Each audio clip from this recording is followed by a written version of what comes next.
Hi, welcome to the audio engineering podcast with me, Streaky, and Me, Shay. See us today. does it work that way or is Don't it know. that way? It's one of those ways, isn't it? It'll be that way. Well, today we've decided to record ourselves because we're egomaniacs and we like to see what we look like on screen. So Shay's at ACM, I'm not at ACM. And basically, today we're going to, this is, have I said what one it is? 24. 24. And it's about having a sound and whether engineers have their own sound, if they've got their own sound, how to create a sound, blah, blah. So I would start off, this is kind of following on from the last podcast where we spoke about having, I know when I can hear an engineer's sound, like a mastering engineer. I think to I say I know, I don't know obviously, but there's a certain sound, a certain type of sound that I go, oh, that sounds like him. And then I go to look at it on Discogs or whatever, and it is. And so yeah. I'm kind of quite chuffed myself when that happens.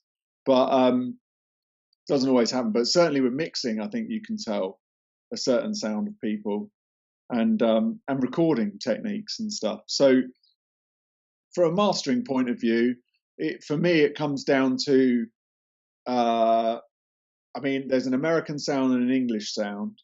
So the American sound is kind of like smooth, loads of bottom end, kind of a big sound. UK engineers tend to go for a kind of very middly sound, very kind of hard, punky sound, if you like. A lot of them do anyway. Personally, my sound, I tend to go more towards the American style just because I like that sound. The kind of music that I do a lot of is that kind of big, low end. You know, I do quite a lot of urban music. So it's that kind of low end. And I really love sort of pop music. So it's that kind of sound. I really love high end pop, which is quite sad, but that's just because I'm an 80s kid and, grew up on pop music. So I think when it comes to the sound, there's certain engineers that I really like, certain mix engineers I really like. So I look out for their stuff. Sometimes I wish that I've got my own Spotify playlist of stuff that I've worked on. And I wish a lot of other mastering engineers and mix engineers did exactly that, because it'd be great just to have, go through all their tracks that they're doing or they've just done, because that's something for me as someone who's into audio and sound, it's something that's enjoyable to listen to is, oh yeah, they have got a style, they have got a vibe, and to go through that and study what they're doing and from a sound point of view, and especially a mix engineer, it'd be interesting to do that just to see if, and it's good for, I think it's good for everybody out there just to hear how people's have got that sound and then how they can add that themselves. I mean, from mastering to get your own sound, like your own signature sound, it's a lot harder to do so in mastering because you can't be as creative. Well, you're trying not to get your sound. Exactly, yeah. You're trying not to have a specific sound. You're trying to just get the sound that it came in as good as it can be. So you have to kind of have a multitude of sounds as a mastering engineer, whereas a mix engineer, I think you can. And people get mix work, like mix engineers get mix work because of their sound and the creativity that they do bring to the mix. Same with production, like people have understandably they go for whatever genre they're making, but within that genre there's a different style, and like a lot of the times you can tell. Like in the last podcast I was speaking about the Michael Brower type sound when it comes to a mix, and like the Andrew Sheps type sound to a mix, where you can kind of, once you listen to a few of their mixes, you can get an understanding of what their sound is, and sometimes it's down to the gear that they're using and like the mixing desk that they're using and the way that they use it. Same like that Chris Lord-Alge, you know what he's using and you can then determine the sound from that gear. But when it comes to mastering, it's hard to get a sound because by definition, if you have a sound, you're putting yourself on the record. Yeah, that's true. But I also think that with mastering, the way that I can tell certain people is because they will tend to not have something sounding really bright or something sounding, it's more of a kind of, which is good mastering, where it's the balance of a track, the way that it has a tight low end, the way that it's warmer. You know, just because, like you say, the certain types of equipment they go through and the way that they saturate things or put tones onto stuff, that's what makes, for me, their sound, because they're not guiding the mix as in pushing things in certain directions to push the mix away from what it was.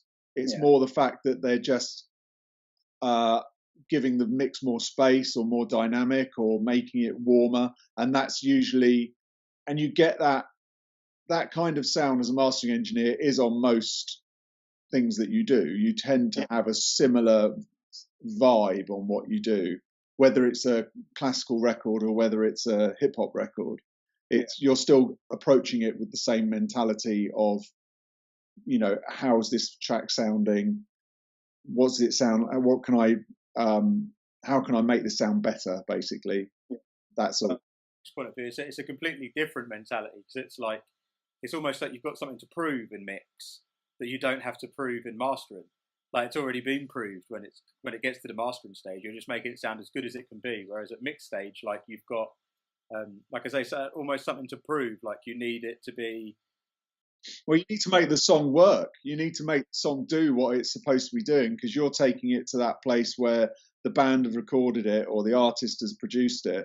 And then you've got to really highlight and maybe get the track working, or maybe have it in your face, or, you know, someone like, you know, there's certain mix engineers that I know will use certain saturation in a certain way to push mixes and get them moving and working. Make or break a tune has so much more impact than the master would, because the mix is already done. Do you know what I mean? When it comes to the mastering stage, you are just making it as good as it can possibly sound. Whereas the mix, there's so many different variables, which makes it easier to get your own sound. Like, you could do the same balancing levels and everything that another mix engineer does, but it could be that you could be using parallel compression instead of full-on, like, inline compression. You could be doing something completely different, a different technique, and it would completely change how the mix sounds. And then that could end up being your, like, USP. That could be your unique part. Whereas, like, in mastering, it's like, in mastering, you're definitely trying not to have your unique sound. Well, you're just trying to do the best you possibly can, but because your ears over the years have listened to so many different things, and that's down to experience and the things that have been in your ears for that time, you know, what goes in comes out. So that's what makes your sound natural to you, because you've listened to so much of a certain genre of music, or because you've listened to music in a, you know, not just a genre, is if you've listened to music in a way or in an environment, and also by listening with other engineers that you've worked with and taking that experience on board. All these different things coming in is what you then can release out into what you're doing, which gives you that sort of feel. It's more of a feel than a sound. And so it's kind of, you will get something that's maybe quite similar to other people, but it will never be exactly the same. In mastering, you've got the end game is always the same. The end game is, it needs to sound as good as it can possibly be. Whereas in mixing, there's a million different end games. It could be, we need just like drum heavy, or I want the guitars bang hard left and right. Do you know what I mean? There's so many different things you can do. That synth line, I don't want it to be dominant anymore. I want the strings to be a bit more dominant in this section. But I think you have to, if you're going for a big mix engineer, you have to go with the reason why you've gone for them. And so you have to let them kind of get on with it to a certain degree, because that's what you're going to them for, because you know they're going to give you that sound. And I suppose that's why a lot of top artists go to 3, 4, 5 different mix engineers and get different mixes. And then rather than just, like, they rarely go to more than 2 mastering engineers. Do you know what I mean? Yeah. It's normally quite a few different mix engineers that get given all the same materials, and then guaranteed every mix is completely different. Whereas the mastering wise, once they've picked a mix, once it goes to mastering, the differences are going to be very minimal. Like, if it's top-end mastering and professional mastering, the differences are going to be very minimal, to the fact where it's either sort of an A&R guy or a label guy not really knowing and just picking one because he likes the engineer, or like an audiophile listening to it and being like, I can see the slight difference in the high end. You know what I mean? The variables are so much vaster in mixing, which is why it's so much easier to create your own sound. And a lot of the time it's due to mistake. Like in mix engineers wise, a lot of the times my mistakes as a mix engineer were normally the things that I ended up keeping on, like lucky accidents that I ended up keeping on, thinking actually that sounded really good. And because it was a mistake, in my mind, it wasn't something that everyone else was doing because it was a mistake. It was just a complete freak thing that happened. And then I would end up keeping those things in. And a lot of the time it would be the signal chain, like the signal flow of plugins on a channel. Like I would accidentally move a plugin above another one and be like, oh, that's like controversial putting it like that, but it sounds really nice. And then that would be my go-to thing for kick drums, for instance, at the time. Whereas mastering, you can't just go, oh, today I'm going to put 7 compressors before my EQ and see what it sounds like. You can't do that. Do you know what I mean? You just don't do that. Exactly, yeah. It's not a thing. It doesn't cross your mind. It's a different mentality.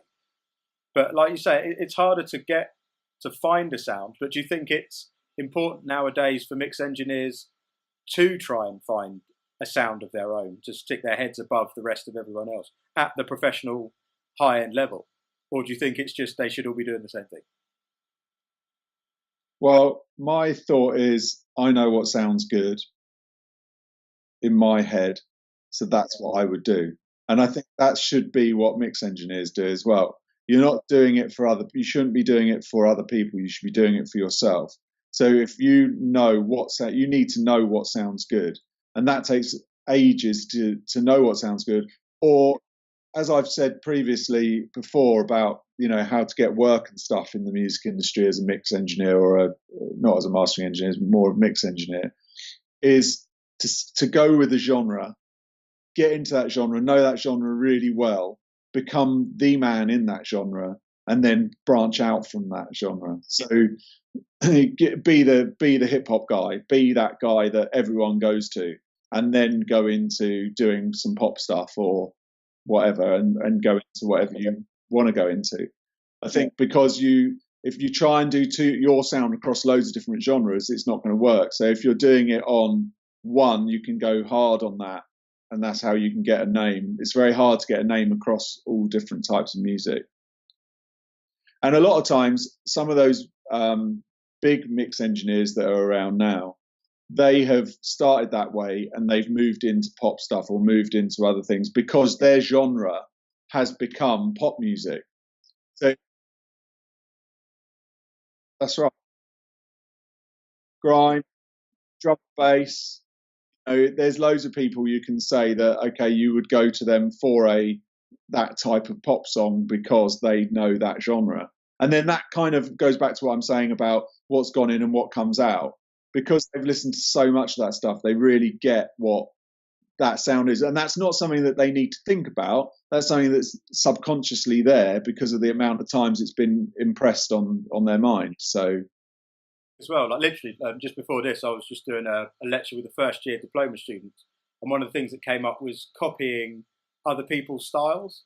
And it's one of the things that I think when you're starting out in music, you kind of have to copy someone else's style in order to evolve from it.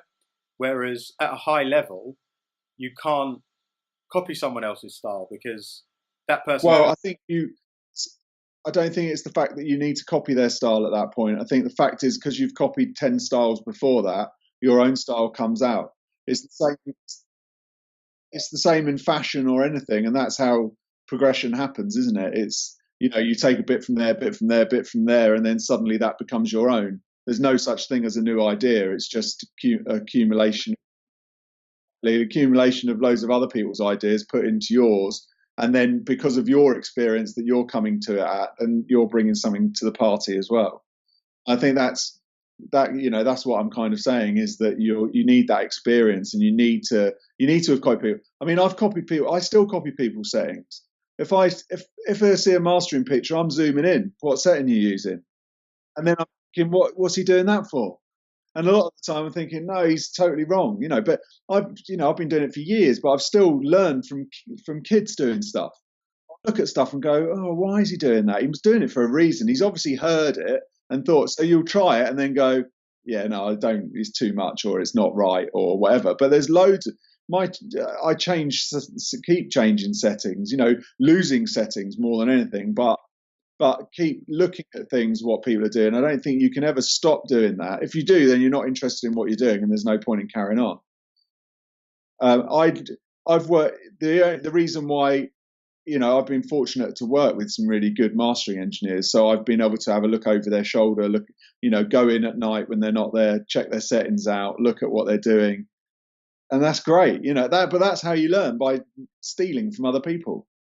And then just making your own style out of picking your favourite bits. Going, oh yeah, that's because every song is different, so you need to have tricks up your sleeve. You need to have those settings, or you've got your chain. I'm talking about mastering. You've got your chain that you use. You like that in front of that in front of that, and you can move that around occasionally, but a lot of the time it stays the same. And then it's just a matter of knowing all of those settings that you've heard. I remember, a guy I worked with in '97 telling me that 1.7K blah blah blah on this EQ was, and I remember exactly why he said it and reasons why he gave me. And they're things that just stick out in your mind, just little frequencies. I think of different engineers for different frequencies, which is just random. But I know, okay, well, that's the Kevin Metcalf setting. That's the John, Davis setting, or whatever, Stuart uses the bass like that. It's, whatever you're doing, you kind of check it out. I mean, Sterling Sound, I'm all over their website all the time. I do think one thing that's similar with mixing and mastering when it comes to styles is the fact that it's dependent on whoever the engineer is at the time. Like you say, whatever the engineer or like mix engineer or mastering engineer, they will all have their signal flow. They will all have what they prefer to go by. So like you could, to an extent, copy someone else's settings and still get a completely different sound by using different equipment, if that makes sense. Like you could be looking at... well, you're going to get a different sound because you've got different leads, you've got different mains. Yeah, that's what I'm saying. You could go as... You've got such a different setup to everyone. Like I went for a long time zooming in on mixing desks. Like I used to watch the Chris Lord-Alge videos that he used to do a long time ago now, for like Waves videos that he did before. And I'd pause the video and try and zoom in on the racks of 1176s that he had, and know that he was saying, like, I use this one for snare drum. And I'd try and see what the settings were and copy those settings over to the plugin, and like look at the preset list and see if it matched up to what his preset was in that list, and then try and zoom into the desk. Like most of the time it was just grainy, pixelated mess, but it was just so I could kind of see like what I was already doing, is it close to what this guy's doing? And if it is, cool, not copy what he's doing, but just carry on doing what I'm doing. It was only like when I was doing something, I'd look at someone else's settings or someone else's gear chain, and it was completely drastically different, and I wasn't happy with my one, I'd then take on board what they were doing. But if I was happy with what I was doing, and they were along kind of the same lines, I wouldn't change what I was doing to what they're doing. I would just carry on doing what I'm doing, because I know... It's giving you a kind of rubber stamp that you're in the ballpark of what you should be doing or where you should be going. Whatever level you're at, whether you're literally just starting out or you've been doing it for 20 years and you're a professional working every day, doing the same thing every day, you still have to stay on top of the game. Like you still have to know what the latest technique is, and you still have to, and just to have all these techniques in your back pocket. So at any chance you're in a sticky situation, normally like a tended session or something, where it's like, oh, you can't get it. Just pull one of these techniques out that you saw from someone online once. Do you know what I mean? And like you say, like, oh, Stuart's got this bass setting. Bang, just try that out. Do you know what I mean? See what it's like. You're using different gear, so you're not straight copying. It's not going to sound the same because you're in a totally different scenario with equipment. I mean, that's, if it is the same gear. I've got used to my chain, so I know, okay, I do that, and that's going to give me a certain sound. But yeah, I've looked at the frequency and gone, why is that done that? Why would you use 64 hertz there? And even if it is the same gear, you're not got what was beforehand and what's afterwards. They're different pitch. You know what I mean? Yeah. It's not the same. And all analog gear, however much they are made identical, are different. They have slight different sounds. Yeah. Why would Chris Lord-Alge have a rack of 1176s if they weren't all different? What would be the point? Other than to have loads of them for different channels. Looks great. It looks good. Going back to last week's podcast, that's why. Good. I mean, he's in the box. Yeah. Here at the ACM, we've got a couple of racks. A good rack doesn't mean it's out of shop, but a good rack with like 4 or 5 compressors, some EQs, some like effects processors, like subharmonic frequency processors and stuff.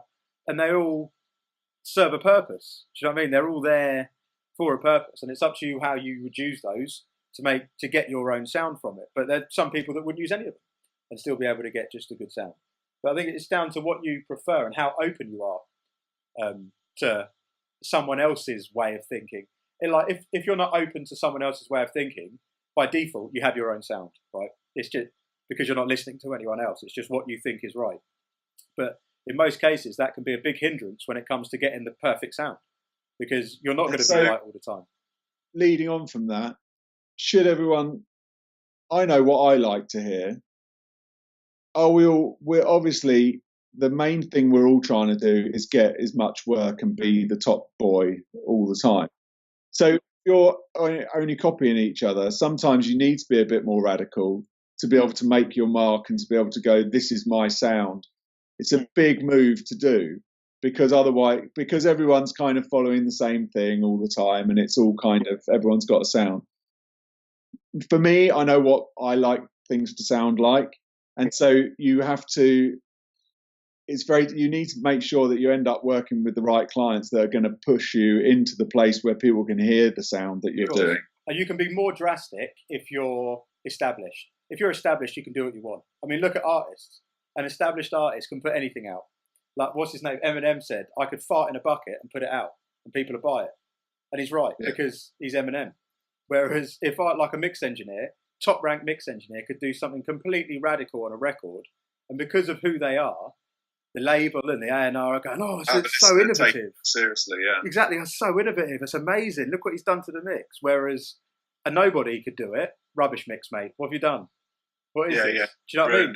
So it depends where you are. Like, you kind of probably have to buy everyone else's style. Yeah, play the game.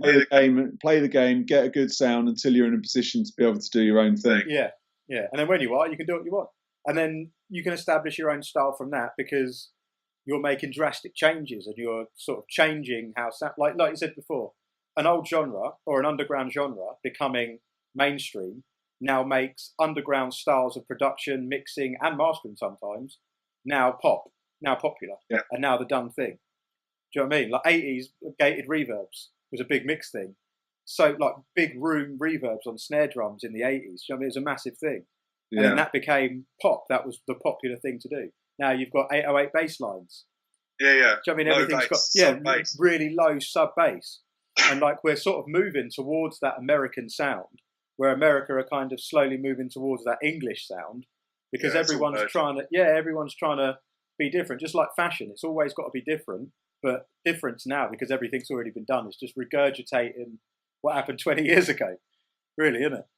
But that goes back to what I'm saying, where you're taking from the past, a little bit from the future, a little bit sideways, and you're putting those into your sound. That's more of a production thing, I think, than a mix thing. And still, you can do those things. You can still do those things at mix. Like a mix engineer nowadays. Like again, in the last lecture we were talking about the roles of the producer and the engineer, and there's so many different things on like two charts on the board. What a producer does, what an engineer does, but then links to each of them. Well, a producer also does what the mix engineer does here, but the engineer also does what this does here. Do you know what I mean?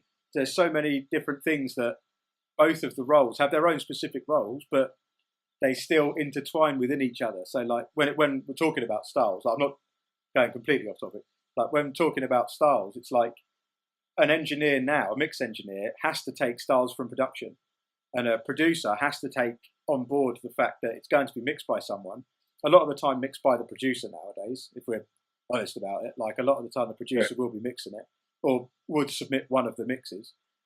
So we'll try and master it as well, weirdly. There'll always be a pre-mark. I mean, how many times do you get sent a limited version, which is, this is what I want it to sound like? Pain in the arse. It's like, don't bother, because all that does to you is make you think, right, that's what I want it to sound like. I say it's a pain. It's a double-edged sword, because it's a benchmark, isn't it? It's good because I can usually beat it. Yeah. It's good because I've got an idea of how loud they want something to go. Yeah. But it's bad because you're just chasing loudness. So you're forever going, okay, I've got to get it louder than they're crushed. They're doing a -3 RMS mix. You're just like, well, I'm just going to send it back a lot quieter than that. and then you're going to be gutted because you're going to play it against yours and it's not going to be as loud. And then it's like you've totally lost the whole point of what it's supposed to be happening to get a good sound. And if you're not interested in getting a good sound, then there's no point in you coming to me. There's no point because in making that's a music what I'm in interested in. Yeah, there's no point in doing it in the first place. So come to me if you want it sounding dynamic, warm, big, blah, blah, and all the things that we can do. But don't come with a -3 RMS track and say, any chance of a bit louder? Yeah. It's like, oh, God. But again, that's your style, though. Some people have that style. Some people have that. Fair play. Do you know what I mean? That smacked EDM, slamming. That's fine, but it's not. It doesn't sound very good. It never sounds good. It never ever will sound good. It will never sound good on anything. Don't care. I can get something sounding totally really good and still keep the RMS low with some dynamics. And there's no way that you can beat me just because it's loud. Yeah, because it's going to sound crushed. It's going to sound distorted or crushed somewhere. Yeah, that's the thing. Like, but if you were to bring the volume down of the slammed one to where your volume is, your master would sound better because it's going to be more open and dynamic, obviously. But it's not something that people I say people. Yeah. Amateur. But the thing is, when you're going to Spotify and you're going to YouTube and all that, they're going to bring the level down anyway to match mine. So I'm better off being at the peak. So when mine comes down, it's still dynamic and it sounds nice, rather than that one that's crushed to pieces comes down and it just sounds crushed now. And no, it won't sound. Your ear moves. Your ear isn't supposed to be flat on your face. It's not like like when you push yourself up against the screen and it all goes thing. That's not what music's supposed to be like. Because you take the screen away and your face is still flat and ugly. And that's the same with the sound. So you're better off like keeping the dynamics and just having it so that you're just touching the glass rather than pushed up against it. If this analogy works at all. Yeah, I understand what you're saying. It does, yeah. Yeah. Because you pull it away, you're still ugly. But if you've got it looking pretty and dynamic, then it'll work. I think that's my thought on it. Have we done then? I think so, yeah. I think I've spoken enough about it. But it's true, like, to conclude it, I'd say that it's good to have your own style, but it's finding that style, finding the way. And it's easier to have your own style the more established you are. Because it's gonna be taken on board with less criticism than if you're just a new guy trying to start out with a new style. It's like, unless you're in the right place at the right time, in the right room. With the right people. Yeah, 9 times out of 10, it's just going to be laughed out the room. Like, what have you done? Why did you do that? Whereas if you're a big name that's paid loads of money to do it and they've come to you for it, rather than you touting the business, it's you got more chance of them going, oh, it's so innovative. It's amazing. The thing is, they're really only going to come to you once you've got hits or once you've got traction. So the only way you can do that is by zeroing in on a genre that is going to get traction, is going to get hits, is going to get you to a place where you're going to get paid every day for doing your sound. Or if you that sound is what we've talked about. That's how it's going to develop. But you're only going to get there by having hit records or having big selling records or big streamed records. So that has to come by being with the right people. And that's in the right genres or in the right studio with the other engineers that are doing big stuff. So, good luck. Yeah, good luck at that. Okay, well, thanks for watching. Please subscribe to, I can do this now, can't I? Give us comments, subscribe to YouTube so that you can have some more of this drama. Yeah. And Shay's got his own channel. You're on my channel if you're watching this. So thanks for watching. Until next time, it's on iTunes, so subscribe there too. And if you've got anything you want us to talk about, please let us know, because we are forever forgetting. We don't really know what to talk about ever. All right, thanks for watching. Cheers. Bye.